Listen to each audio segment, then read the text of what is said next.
I should be able to use that computer now. Could you give me 5 minutes, Mrs. A? Sure. Why not? I'll keep an eye on the door.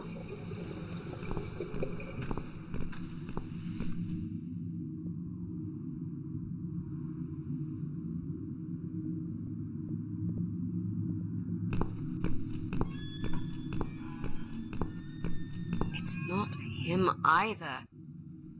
God damn it.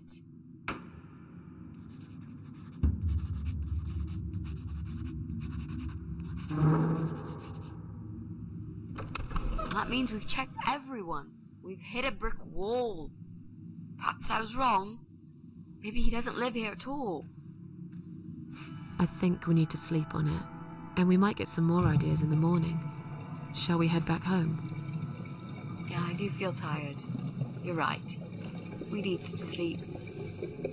Thanks, Susan. It meant a lot that you came with me today.